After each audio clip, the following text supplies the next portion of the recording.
உன்னோடு வாழ்தல் அம்மையார் பாடி வச்சிருக்காங்க. நமக்கு உள்ள பிரச்சனை என்னன்னா எல்லாமே நம்மகிட்ட இருக்கு, எல்லா பிரச்சனையும் இலக்கியத்துல தீர்வு இருக்கு, சொல்லு இருக்கு, நாம படிக்கிறது இல்லை, அதான் பிரச்சனை. அம்மா இங்கே வாவா ஆசி முத்தம் தாத்தா இலையின் சோறு போட்டு ஈயன் கூட போட்டு உன்னை போல நல்லா ஊரில் உள்ளார். இது என்னது என்னது அல்பபெட்டாளர் ஆ ஆ இ இ உ உ ஏ ஏ ஐ ஓ ஓ எழுத்துக்களை சொல்லி கொடுக்கிற முறை. ஏமாறாமல் பீபா பிஸ்கட் பீபா காபி மறந்துடுவோம், ஆனா இதை மறக்க மாட்டோம். அப்ப அந்த வாரத்துக்கு அவர் போய் 6 பழத்தை சாப்பிட்டு அங்க போய் அந்த கணக்கு கொடுக்குறாரு. அவர் இறைவன் அளவு 294 வாழைப்பழம் எழுதார். அங்க முதலாளி பண்ணிக்கிறார். முதலாளி வேலைக்காரன் வந்து வாழைப்பழம் கொடுத்துருக்காங்க, 294 பழம் கணக்கு கட்டாரு. முதலாளிக்கு பகிர் வாங்கிடுச்சு. ஏன்னா முதலாளி ஒன்று என்ன முடியவர், நான் 300 வாழைப்பழம் கொடுத்துருக்கேன். அந்த வேலைக்காரன் கொடுத்துருக்காரு, ஏன்னா 300 கொடுத்துட்டேன், 6 தானே. நல்லா இருந்துச்சு போல, ருசியா இருந்துச்சு போல, சாப்பிட நீங்க காசு கொடுக்கல போல, போன வேலையை பார்த்து போல சொன்ன நான் போவேன் அடியை நினைச்சுட்டேன். நானும் அடிச்சுட்டு ஏடா 2 கேட்டுக்கலாம்டா, இறைவனுக்கு படைக்கிறது போய் 6 பழத்தை சாப்பிட நல்லா இருக்கு அப்படின்ட்டு திருப்பி அடிச்சு பத்தி போய் முதல்ல தூங்குறாரு. இரவு கடவுளை முருகன் தூங்குறாரு. முருகா அப்படியே ஞானம் புரியுதா, என் கனவுல வந்து ரொம்ப சந்தோஷங்க தம்பி, நீ அனுப்பிச்ச வாழைப்பழங்களை சுவைத்து மிக அற்புதமாக இருந்தது. 6 பழம் என்னிடத்தில் வந்து கிடைத்தது, 6 பழமும் அறுசுவையாக இருந்தது. கடவுளே நான் 294 பழம் கணக்கில் வச்சிருக்கேன், நான் 300 கொடுத்துட்டேன், அதுதான் வந்து சொல்றீங்களே. ஆமா, அந்த 7 சாப்பிட்ட 6 பழம் தான் எனக்கு வந்து சேர்ந்தது. நீ உன் பகட்டுக்காக உன் பரிமாணத்திற்காக கொடுத்த அது எனக்கு வந்து சேரவில்லை என்று சொன்னார். குற்றப்புரியாளர் சொன்னது. யோசித்து பாருங்கள் நண்பர்களே, தோழர்களே. திருமூலர் திருமந்திரத்தில் நடமான கோயில் நண்பர் குன்றியில் அந்த கடவுள் போய் சேரார். நடமான கோயில் நண்பர் குன்றியில் நடக்கிற தெய்வங்களுக்காக மனிதனுக்கு படைத்தல் என்று சொன்னார். அந்த மனிதனுக்கு இறைவனுக்கே போய் சேர்ந்து 2000 சொல்லி வச்சிருக்கிறார். அத்தகல்லை சுற்றி வந்து 4 புஷ்பம் சாத்தியே சுற்றி வந்து மனமனா என்று சொல்லும் மந்திரம் எழுதலாம். நட்டகல்னு பேசுமோ நாதல் இருக்கையில் சுட்ட சக்தி சத்துவோ கரிச்சுவை அறிவோங்க. சங்க இலக்கியம் இயற்கையை பேசியது, விவசாயத்தை பேசியது, மனித மேன்மையை பேசியது, மனித ஒழுக்கத்தை பேசியது. பின்னால் வந்த நீர் இலக்கியமும் அதைத்தான் பேசியது. அதற்கு பின்பு வந்த பக்தி இலக்கியமும் அதைத்தான் பேசியது. உலகத்தில் உயர்ந்தது எது? உலகத்திலே உயர்ந்தது எது? நான் கேள்வி கேட்கிறேன். உலகத்திலே உயர்ந்தது எது? உலகத்திலே உயர்ந்தது எது? அவன் சொன்னாங்க biscuit sir, Britannia biscuit, very tasty. அவன் சொன்னாங்க மிக்சர் சார், அதுவும் பொடி மிக்சர் ரொம்ப சுவையா இருக்கு. முதல்ல கேட்டு idli sir, idli, I love idli. அப்படி சொன்னா அம்மா சார், அது அம்மா அப்பா. அத சொன்னா இந்த பில்டிங் சார், எல்ஐசி பில்டிங் மாதிரி. சொன்னா நான் வாங்க பைக் சார், நான் வாங்க பைக் தான் ரொம்ப பெருசு. சொன்னா நான் போட்ட ட்ரெஸ் சார், எனக்கு வந்து நான் பார்த்த சினிமா சார், தேட்டர் சார். நான் சொன்னா நான் போற கடை சார், இந்த கடையில நல்லா வச்சிருப்பாங்க எல்லாமே. உலகத்தில் உயர்ந்தது மனிதனுடைய எண்ணங்கள். மனிதனுடைய எண்ணங்களில் தான் உறவு, நேசம், பாசம், கண்டிடம், சிந்தனை, உயர்வு எல்லாம் வரக்கூடியது மனிதனுடைய உயர்வான சிந்தனைகள் தான். வேதனையர்கள் சொல்லி வைத்திருக்கிறார். மனிதனுடைய உயர்வான எண்ணங்கள் தான், அந்த எண்ணங்களுக்கு தான் சிந்தனைகள் வெளிப்படுகிறது.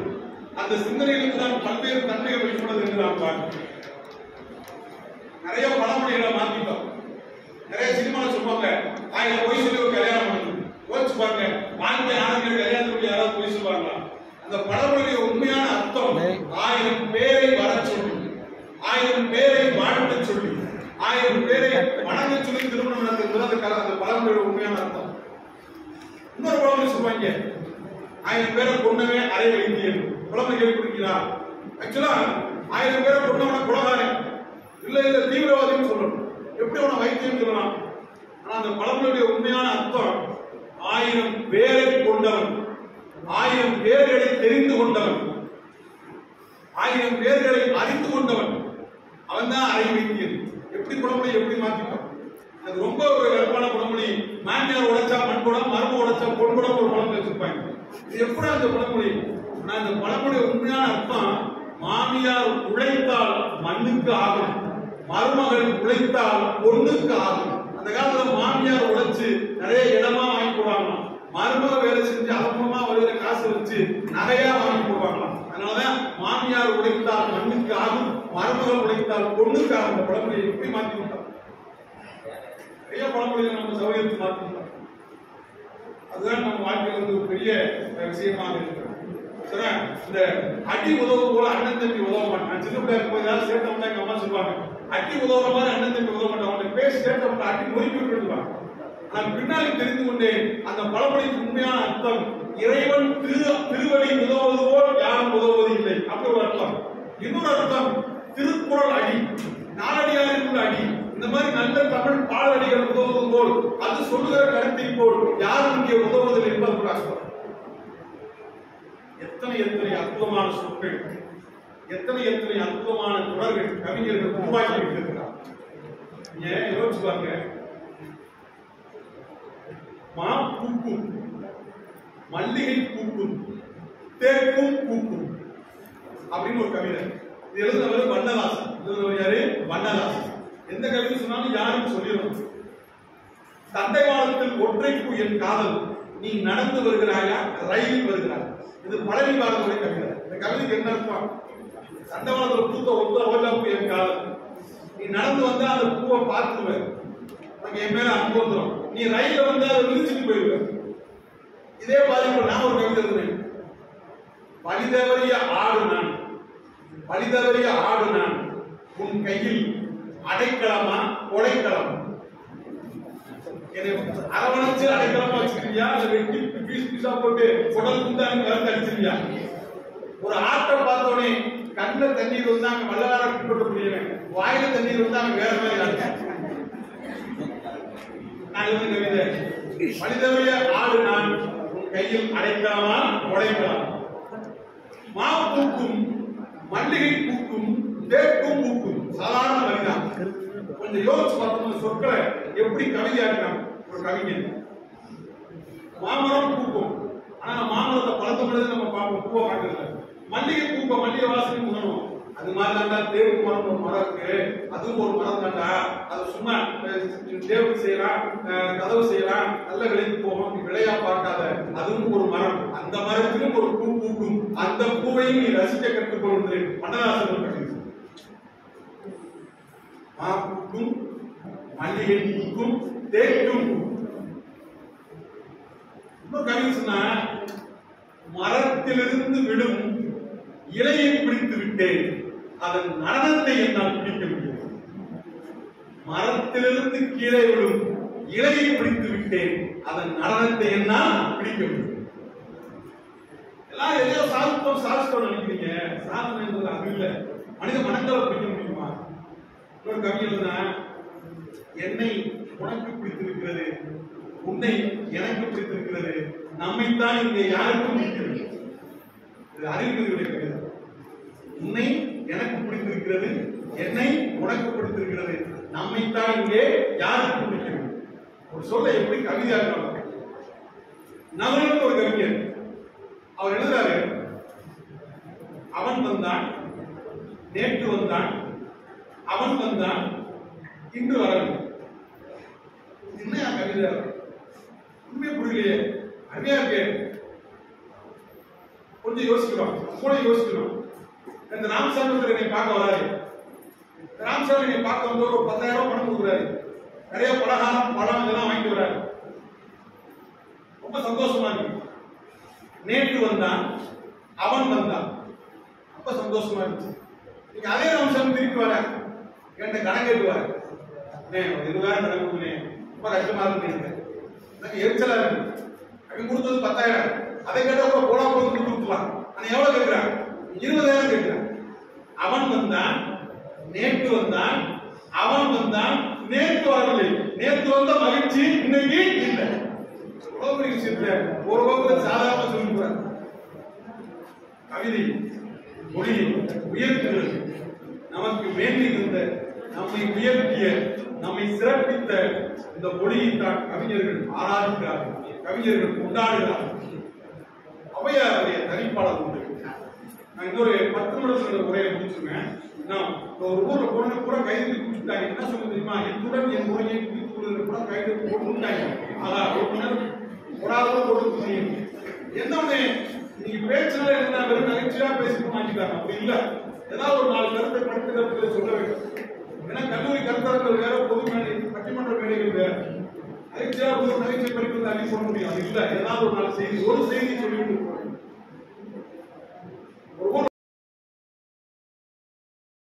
ஒரு பையன் வந்தாங்க. சார் நீங்க கிரேட் சார், தற்போது சாகலாம் நினைச்சிட்டு இருந்தேன், என் முடிவே மாத்திட்டீங்க. இவ்வளவு மோசமா பேசுற நீங்க உயிராக நான் சாகலாம். இன்னொரு பையன் வந்தேன். நான் பொதுவா பேசி முடிச்சுட்டு கேட்க ஏதாவது சண்டை என்ன கேளுங்க, எல்லாம் கருத்துக்கள் சொல்லுங்கன்னு சொல்லுவேன். இன்னொரு பையன் வந்தாங்க. சார் 1 மணி நேரம் பேசுறீங்க, சூப்பரா பேசுறீங்க, ஒரே ஒரு சந்தேகம். என்னப்பா சந்தேகம்? நீங்க பேசுற தலைப்பு காந்தி ஜெயந்தி. 1 மணி நேரம் காந்தியை பற்றியே பேசுறீங்க, ஜெயந்தியை பற்றி ஒண்ணுமே சொல்லல. அட பாவி, காந்தி ஜெயந்தினா காந்தியோட பிறந்தநாள் நடத்தும், ஜெயந்தினா பிறந்தநாள் நடத்தான். யாரும் ஜெயந்தி ஒரு பிள்ளைய வச்சிருந்தா நினைச்சோம்னா அதான் தப்பா. இளைஞரை இளைஞர்கள் நான் படிப்பது கதவெல்லாம் திறந்து வச்சிருப்பாங்க. ஒரு நாள் ஒரு பெரிய சொற்பொழிவு. சொற்பொழிவு எங்க கல்லூரிக்கு வரமா 1 லட்சம் ரூபாய் டொனேஷன் கொடுக்குது. ஆனா எல்லா கதையும் கூட்டிட்டு கருத்தை நடக்கும், கதவை பூரா கூட்டிட்டாங்க. அப்ப போய் ஒரு பையன் போய் ஒரு ப்ரொஃபசர் பார்த்து சொல்றேன், ஐயா என்னால முடியலையா, கதவை திறந்து முடியா. அந்த அம்மா அப்படின்னு see I was in America Los Angeles அப்படி பேசிட்டு நிம்மதி இல்லை. ஐயா என்னால தாங்க முடியல, வெளியில போய் அப்படின்னு கேட்டேன். அந்த பேராசிரியர் என்னால மட்டும் தாங்க முடியும்னு நினைச்சியா? ஹெச்ஓடி சொல்லியிருக்காரா, முதல்வர் சொல்லியிருக்காரா, வெளியே போறாரா, வெளிவாங்க அப்படியே கவுண்டர் ஆகும் நேரத்துக்கு என் நிலைமை புரிஞ்சுக்கிறா, சீட்டை நிறுத்துறாங்க. நமக்கு ஒரு ஒப்பந்தம் கொடுக்கணும். அப்படிதான் கூட ஒரு பேச்சு. இணைத்தாலும் நல்லவை கேட்க, அனைத்தாலும் ஆன்ற வேண்டியது. இந்த நூற்றாண்டின் மிக முக்கியமான திருக்குறள். என் தாத்தாவின் பேர் எனக்கு தெரியும், தாத்தாவின் அப்பா பேர் எனக்கு தெரியாது, ஒரு 4 தலைமுறை பேர் எனக்கு தெரியாது. ஆனால் 2000 ஆண்டுக்கு முன்னாடி ஒரு திருவள்ளுவன் பேரை நம்மால் மறக்க முடியாது. காரணம் அவன் சொல்லி வைத்த சொற்கள். எண்ணியாங்கு எய்வர் எண்ணிய திண்ணியராக சொல்லிவிடும். அங்குள்ள பெண் குழந்தைகளுக்கு சொல்லுகிறேன், நீங்கள் உணர்வு வயப்படுவதோ அழகு வயப்படுவதோ அல்ல இந்த பருவத்தினுடைய சிறப்பு. அறிவு வயப்படுவதுதான் இந்த பருவத்தின் சிறப்பாக இருக்கு. அறிவால் தான் இந்த உலகத்தை ஆள வேண்டும். அறிவினால் ஆகுவதுண்டோ பிரிவு நோய் தன்னோய்கள் போட்டாக கிடைக்க வேண்டும். நாம் அறிவு படைத்ததற்கு காரணம் என்ன?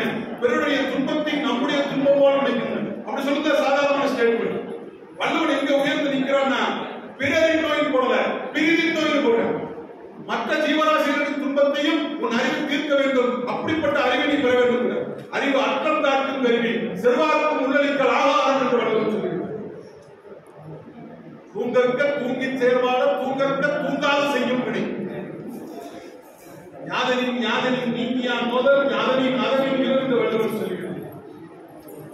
அப்ப ஒரு முறை ஔவையார் மதுரை வீதியில் நடந்து கொண்டிருக்கிறார். அப்போது மன்னன் 4 கோடி பாட வேண்டும். அங்குள்ள புலவர்கள் எல்லாம் ஒரு அறிவுரை சொல்றார். 4 கோடி பாடல் இருந்தால் உங்களுக்கு தங்கம் பரிசு தருகிறேன். 4 கோடி நீங்கள் பாடல் தரவில்லை என்று சொன்னால் உங்களை எல்லாம் சிறைச்சாலை அடைத்து மன்னன் கட்டளை எழுது. அந்த புலவர்கள் எப்படி ஒரே நாளில் 4 கோடி பாடல்களை பாட முடியும்? யோசித்து பார்ப்பீர்கள். தமிழில் மும்மி இம்மி என்று சொல்லக்கூடிய 1 ன் கீழ் 320 எண்களும் தமிழில் உண்டு. 1க்கு பிறகு 33 பூஜ்ஜியம் போடக்கூடிய சொற்களும் தமிழில் உண்டு. எந்த மொழியிலும் இந்த மாதிரி கணக்கீடு இல்லை. கொஞ்ச நாளைக்கு முன்பு சுனிதா வில்லியம்ஸ் என்பவர் விண்வெளியிலிருந்து இறங்கினார் என்பதை எல்லோரும் நாம் பார்த்தோம். இந்த சுனிதா வில்லியம்ஸ் வந்து இறங்கியது சிறப்பு. ஆனால் 2000 ஆண்டுகளுக்கு முன்னே வளவன் ஏறா வானூர்தி என்று ஆளில்லாத சேர்க்கை அறிவியலில் நாம் உயர்ந்திருக்கிறோம். சொல்லுகிறேன், சந்திரமண்டலம் கண்டு தெரிவோம், சந்திரப்படுத்தும் சாத்திரம் கற்போம். நாம் பாரதியார் பாடினது 1915 முன்பு. உங்களுக்கு தெரியுமா, நிலவில் மனிதன் முதலில் கால் இறந்தது 1969. நிலாவில் மனிதன் கால் இறங்க வேண்டும் என்பதை 45 ஆண்டுகளுக்கு முன்னாடியே சிந்தித்தவன் மகாகவி பாரதியார். சந்திரமண்டலம் கண்டு தெரிவோம், சந்திரப்படுத்தும் சாத்திரம் கற்போம். இந்த 20 நூற்றாண்டுகளில் மிகச் சிறந்த புலவன் பாரதி. கம்பெனி கூப்பிடக்கூடாது. நாம் அறிந்த புலவனிலே கம்பெனி போல் வல்லவனை போல் இருந்தான். நான் வரும்போது ஒரு பாட்டு எழுதிய பார்த்தேன். தமிழ் என்றால் வெறும் மேடை தமிழும், வெறும் வையகம் வளர்ந்த தமிழ், வானம் வளர்ந்த தமிழ். செந்தமிழே உயிரை நறுத்தேனே, செயலிலே மூச்சினை உனக்கடித்தேனே, நைந்தாயினில் நைந்திடும் வாழ்வு நன்னிலை உனக்களில் நடக்கும் தானே. கனியிட ஏறிய சுவையும் குற்றம், கலையிட ஏறிய சாரும், மணிமலை ஏறிய தேரும் காட்சி, பாயில ஏறிய சுவையும், நனிமிசு மொழியும் பாடும் தன்னை நல்கிலும் குளிர்ந்து நீரும் இணையனை என்பேன், தமிழை என்பேன். உழைவானிலை எழலாம் மிக கொடியோர் செயல் அறவே, புகைவான ஒரு புதிய ஓவியமே தமிழா. இப்படி படிப்பது மட்டுமல்ல, நீங்கள் அறிவியல் கற்றுக்கொள்ள வேண்டும், இங்கே பாலிடெக்னிக் வர வேண்டும், இன்ஜினியரிங் வர வேண்டும் என்பதை 100 வருஷத்துக்கு முன்னாடி சொன்னவன் மகாகவி பாரதி. சந்திர மண்டலம் கண்டு தெரிவோம், சந்தித்தற்படுத்தும் சாத்திரம் கற்போம். தமிழ்நாடு என்று பெயர் வைப்பதில் மகாகவி பாரதி தான் முதலில் தமிழ்நாடு என்று பெயர் வைத்தார். செந்தமிழ்நாடு போதிலே இப்ப தேர்தல் பாயில் காதிலே எங்கள் தந்தையர் நாடு என்ற பேச்சிலே புது சக்தி பிறக்கிறது. 102 பாடல்கள் மகாகவி பாரதி. அந்த கவிதைக்கு 3வது பரிசு கிடைத்தது. முதல் பரிசு கிடைத்தது மாதவையா. நான் சொன்னேன் இல்லையா, ஒரு மன்னன் 4 கோடி பாட்டு வேணும், நாளை காலையில் கூட வேணும், இல்லாட்டி எல்லாருக்கும் தண்டனைன்னு சொல்லிட்டான். எல்லா புலவர்களும் அவையாரை சுற்றி வருகிறார். அப்பொழுதுதான் அவையார் பாடுகிறார், மதியாதார் குற்றம் இருந்தொருகால் சென்று விதியாமை ஓடி வரும். மதியாதார் தலைவாசல் விதிக்காதே. யாரும் கூட மதிச்சு கூப்பிடாங்களோ அவங்களுக்கு போ. அந்த 4 பேரும் அம்மா பேசுறாங்க, நீ வரணையா வரணையா சொன்னாலும் இருந்தேன், சும்மா சொல்ல மாட்டேன். உன்னீர் உன்னீர் என உபசரியால் தம்மனில் உண்ணாமை கோடி வரும். சிவகங்கை மாவட்டம் செட்டிநாட்டுல வந்து யார் வந்தாலும் 4 தடவை வாங்கன்னு சொல்லுவாங்க. அப்பதான் வருவாங்க. வாங்க வாங்க வாங்க வாங்க வாங்க வாங்க வாங்க வாங்க சொல்லணும். எங்க பெரியப்பா அப்படின்னு போயிருந்தேன். எங்க பெரியப்பா அவங்க மகன் சொல்லி வச்சிருப்பாரு, யார் வந்தாலும் 4 தடவை வாங்கன்னு சொன்னாங்க. வாங்க 1, வாங்க 2, வாங்க 3, வாங்க 4 தடவை சொல்லி போங்க உள்ள அப்படின்றாங்க. யார் நம்ம மதிச்சு சாப்பிட்டுன்னா அவங்க வீட்டுல சாப்பிடணும், எல்லாரும் வீட்டையும் சாப்பிடக்கூடாது. முடியாம சோறு ஒரு செஞ்சுன்னு சொல்லுவாங்க. கோடி உடுத்தும் குடிப்பிறந்தார் தப்போடு கூடுதல் கோடி வரும், கோடான கோடி குடிப்பினும் தன் நாள் கோடாமை. அதெல்லாம் முக்கியம். எவ்வளவு கோடி ரூபாய் கொடுத்தாலும் என்ன, அறத்தாலும் சென்னா நிறத்தாலும் சென்னா. அவரான வார்த்தைகளுக்கு ஒரு பாட்டு 1 கோடி. கோடின்றது பொன். சொல்லியாச்சு, 4 பாட்டு 4 கோடி. போய் மன்னன் சொல்லி என்று சொன்னபோது மன்னன் வெற்றி மகிழ்ந்து உச்சி முகர்ந்து அவர்களுக்கு பணம் கொடுத்தான் என்ற செய்தி சொல்லுகிறது. இப்படியாக பேசிக்கொண்டே செல்லலாம். நான் 2 என்ற செய்தியை சொல்லி உங்களை இந்த உரையை நிறைவு செய்யலாம் என்று நினைக்கிறேன். ஒரு செய்தி, ஒரு சாதாரண பெண்